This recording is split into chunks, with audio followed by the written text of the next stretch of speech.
Morning, beautiful. Lovely to see you. And let me not waste any time. I'm just going to show you the view. Beautiful today. Okay, we've had our camel. Here is the sky. Camels, by the way, are bumps on the internet for anybody who wonders what on earth I'm talking about. So here we are looking west, and the sky is magnificent. And it just keeps on being magnificent this morning. It's beautiful. So I thought I would stand on the back lawn and show you the sky, because it's glorious. There it is. Lisa Louise, beautiful. Lovely to see you. Look at this. This is right above us now. This is the sky. It's the best part of what there is to see today. Right up above us. Let me now bring the camera down, and there is the view we started with. So, it's glorious today. There's not an enormous amount to see in the garden, but we'll just have a look at a few flowers. I don't even know what this is called. It's a wild thing, which appeared in my garden a little while ago, and it likes the dry, which is good because it's dry. So there it is flowering, and you can see it's a really abundant thing. And there's the lemon tree, the other lemon tree, which still has some fruit left on it. And there's the wild garden with its loganberry frame and the fennel in the back. Oh, you're welcome, Lisa. You're welcome. Morning, Sarah. Lovely to see you. It's just interesting, the questions that you ask, and when I say you, I mean everybody, the questions you ask, I find it quite wonderful and delightful how there's words and then there's the transmission that I receive with the words. And not always, but quite often I really know what you're asking about, even when it's not clearly explained. And I appreciate that. I appreciate that we're connected in the field and I get that information because I can be useful to you. Here we have a pink hydrangea. Good morning, John. We're just picking out the little summer delights in the garden. And look, this is the fresher flower, right? Which is lovely. And this one, a little bit older, and look, you can see there are little spiders' webs over it. And there's something quite fantastic about that. Not everything needs to be perfect to be beautiful. Look, we've got leaves with spiders' webs over them as well. It's just, oh, this is gorgeous. Look at that. It's like, I don't know, it's like a cone. So, anyway, there's all this fabulousness that you see if you just look. But I'm going to turn this around now and tuck the clock under my arm because my pockets today are not big enough for the clock, and get into the question, which really came out of a comment that Shayla made yesterday. Thank you, Shayla. It was a great comment, pretty much about, well, gee, this is a really good question. If I want to be a certain person, if I want to have a certain experience, which means I need to be a certain person, then how do I behave if I'm becoming that certain person in advance of the event arriving? Which is the quantum model of reality, the three-dimensional Newtonian model of reality that I have learned from Dr. Joe, bless his cotton socks and every atom of his being, is that we think, for example, when I need to have a garden. Therefore, I've got to design it, and I've got to plan it, and I've got to go and buy plants, and I've got to go and dig, and I've got to, and I mean, you do have to do a certain amount of that. But the quantum model of reality says not necessarily that we have to start at the beginning, go to the end, and we have to drag our body through space and time and do all this stuff to make things happen. The quantum model of reality might be, well, yeah, I want a garden, but the plants are going to get given to me, and people are going to volunteer to help in it, and it's just going to happen magically in what seems like no time at all. And I know that things like this happen for people. Good morning, Julian! Yay! So, we think I have to go to work. Poriwa, morning, beautiful! I have to go to work, I have to buy a house, I have to pay the mortgage, and after 30 years or 25 years or whatever it is, it'll be mine. The quantum model of reality doesn't work like that. The quantum model of reality, which we talked extensively about yesterday, goes something like this. You need to have a clear intention. So in other words, you need to know what you want, And I don't mean a picture of it, I mean you need to know what it feels like and how you live when you have what you desire. That's a clear intention, right? And then you need an elevated emotion. The clear intention is an electrical charge that sends a broadcast to the universe that says, this! I want this! Whatever this is. And the elevated emotion is a magnetic thing that the heart produces, and it literally draws the experience to you. And so that's how manifestation works. Hi Tracy, good morning. That literally is the 5D, the quantum reality. This is quantum physics in action, and I'm doing this and I'm seeing it work step by step, little by little, and there'll be a landslide one day, and then a whole lot of stuff will arrive, and then I'll be creating more stuff. Hi Debbie. And we all do this, by the way, we just don't do it consciously. Lovely to see you, honey. So the trick is, okay, I have a clear intention and I have this way that I know it feels. Hi Sharon, morning gorgeous. What now? Rhonda! Rhonda's now, yay, Rhonda's here. So, if I'm becoming this person and I know this intention that I want to have and I know how it feels. Dave, good morning. It is lovely to see you. Then what next? And the what next is, okay, so I go into my space and I create my life and and I love to do that. Oh my God, it just gets better and better and better. Every day I sit down, I go into the field, I create what I'm creating. I can't describe to you. It's bliss.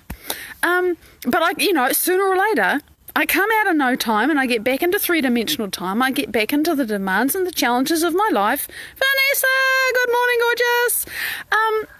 And what then? What then?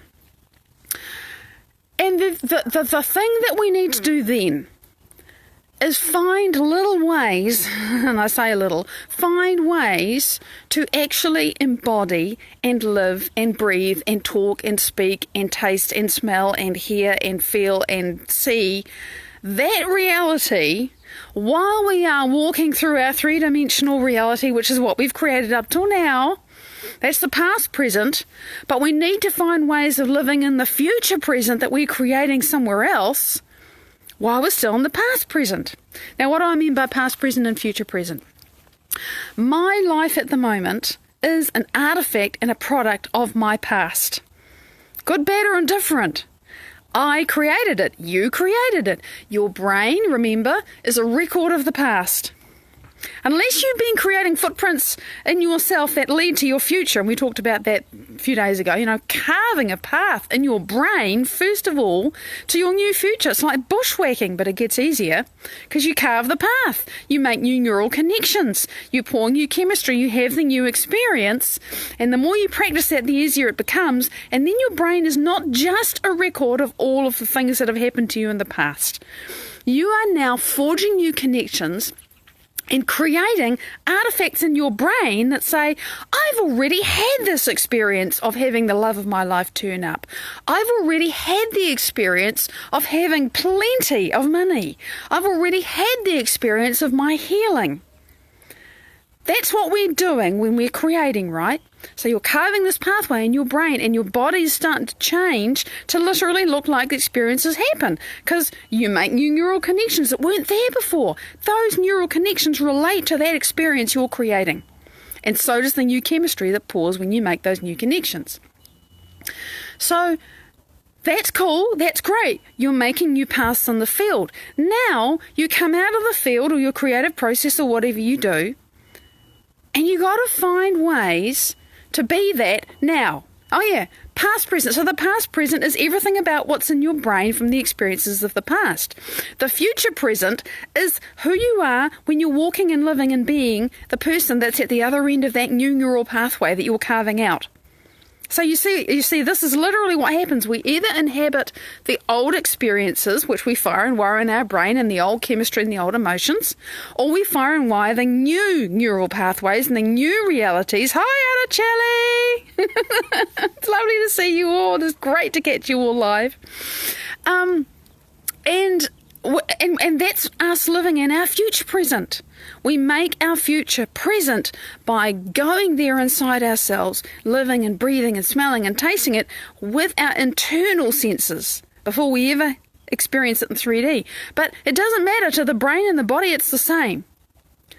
So then, that future present, as opposed to the past present, we get to choose, Who am I being now, right? Who is that person? And then it comes down sometimes to the really fine detail in our lives. And I'll give you an example, because this is current. This is exactly what I'm working with now. So you may remember last week I talked about the fact, I can't remember actually if I did. My friend Sang-Marie, right? I do fundraising to help him just to eat right now. That's the challenge, just to help him eat while he is doing his community health nursing training in the Gambia. And by and large, we're more or less, managing. But last November was really slow. And as well as that, I didn't notice that last November was really slow, and I kept sending him the money, which I do through my credit card, which pays Western Union, tra-la-la, that's just what we have to do. And actually we got a month behind. And I knew it was going to catch up with me sooner or later, and it did this month. In about a week, I got to pay an extra $300. Now, it's not a scary thing to me, because I can do that. I will not starve. If I say, oh no, Sang, there's no money, and you're just going to have to go without until the fundraising catches up, he will go hungry. Mateo, it's lovely to see you. Morning. And that's not acceptable to me. So, I can manage it, but it's money that I could really use spending elsewhere, So so that's the situation, right? And the other thing I was just working and creating and being with this in the field today. And this word plenty came to me that I have literally forgotten about the word plenty for I don't know how long. It's like, abundance means plenty. What the hell does plenty mean to me? Who am I when I have plenty? Didn't know, honestly. And I'm still just firing and worrying and being curious. But in the context of this situation, right, where I have this money but I'd rather not spend it there, but I will because I love Sang-Marie and I refuse to have somebody go hungry when I can do something about it. I can't fix the whole world, but I'm committed to this amazing young man. And by the way, if you want to help, please get in touch. Even small amounts make a massive difference. So I'm thinking, okay, if I have plenty, if that's who I'm becoming, how do I approach this situation? Now, the first thing is, to do anything with money, I have to log into my bank account, right? I have to, I have to manage money, and I do it on my computer online.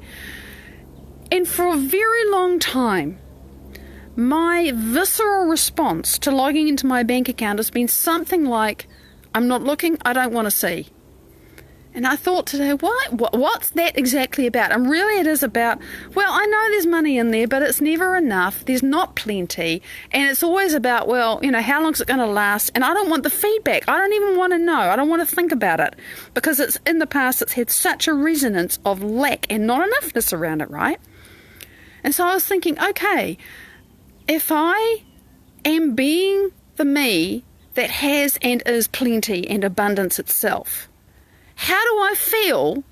What state do I need to get myself into, even just to practice it, the next time I have to go and sit down and do stuff with money? How do I do that? How does it feel? And I'm really scratching my head because I have to create a new self. This is outside of my experience. I have to, as Joe explains, the frontal lobe, when you ask a question like that, who am I? How does it feel? What's it feel like? What am I going to do? The frontal lobe goes searching through all of the things that, all the experiences, and it's like grabbing pieces from 50 different jigsaws and finding new ways for a piece from, all these different little places to come together and make something entirely new. And that's literally what's going on in my brain right now. So it's a very deep question, is the point I wanted to make, when you start to really ask, who do I want to be? And how does that work out in real life, in practice, with me, my nose up against my glass window, my glass wall, the challenge, the mountain in front of me? How do I show up as that new person. And you really have to ask, and you're going to find questions, which is great, by the way, that you don't have an answer for. You are not going to know because you're coming somewhere new. You've got to go somewhere new. Sing, Marie, we're just talking about you, honey. Lovely to see you. So, it's such a deep question to say, okay, there is this crap going on in my life. There is this challenge going on in my life. Is it even crap?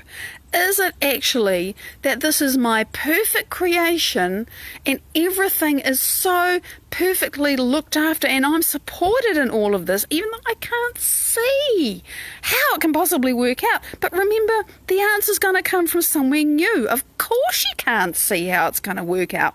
It's somewhere new. It's somewhere unknown. And so, okay, here I am facing the unknown. In relation to this, who do I want to be? How do I want to show up right now? With all of that unknown, with all of that stuff that in the past I have just said, oh my God, this is scary.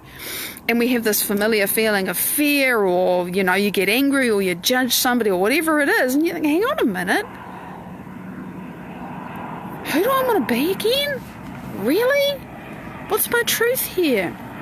And this is the nitty-gritty. This is where you've created the self you want to be and you know who that self is. But then as you walk through your life, you have to make these moment-to-moment decisions. Sometimes it really is moment-to-moment. Whether you're going to inhabit that self or the other self. And of course, the more you start to explore who it is that you're wanting to be, the more you start to really decide and try, and it is like trying on party costumes, like, who am I today? Because you don't know. So it's this learning and exploring and creative process. And you can't do it when you're in fear, because remember, another gem that I really understand now, something else I learned from dear Dr. Joe, the only information that can make it into your nervous system, your brain, your awareness, your body, whatever, is that which is equal to your emotional state. So if you're in fear and there's limitless possibilities around you, the only possibilities you are going to be able to perceive are those which match your perception of the world that is a fearful place.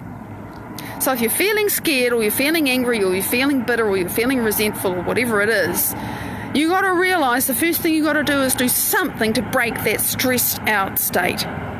You have to do that because nothing new can enter your world while you're there. It's just a fact. It's just how our brains work. You have to get your brain out of that highly stressed, disrupted, incoherent state.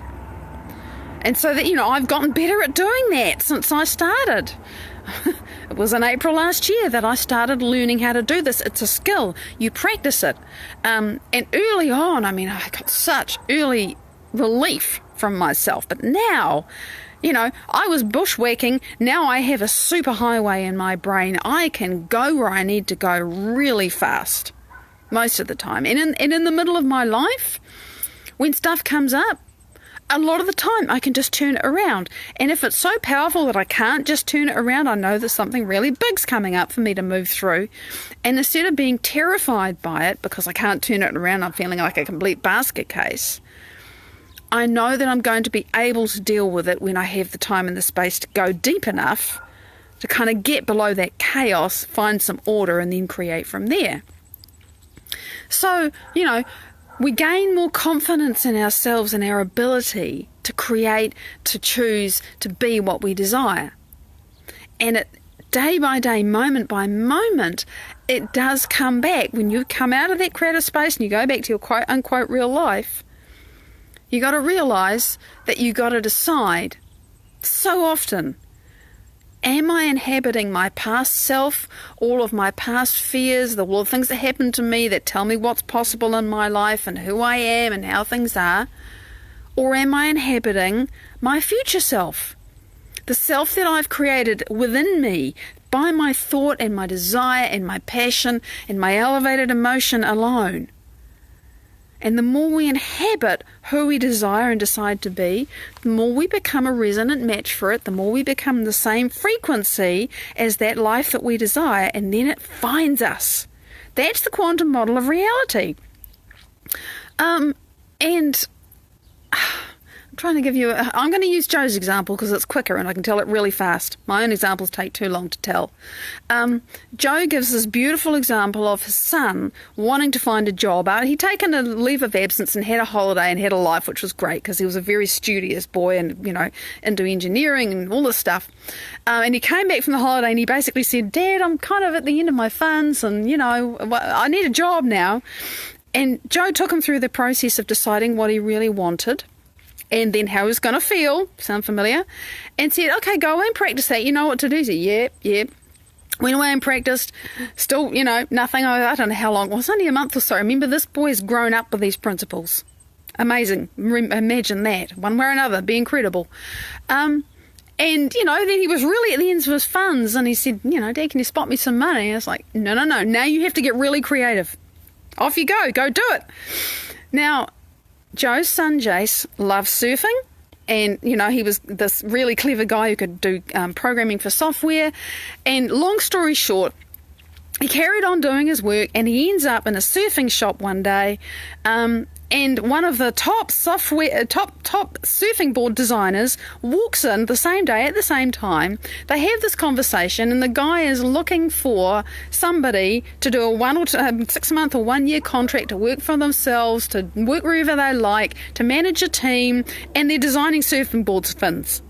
And this is absolutely everything that Jace decided he wanted. And he spent this time between when he made his decision and this thing arriving, inhabiting the space, saying, yep, I get to work for myself. It's this contract. And I make heaps more money than I did before, which he did, lots more money, everything that he desired. And it just walked into the surfing board shop and met him there.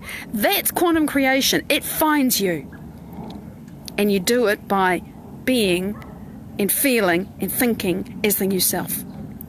So, I know I'm out of time. Beautiful being, thank you for joining me. Big love. See you tomorrow. Bye-bye.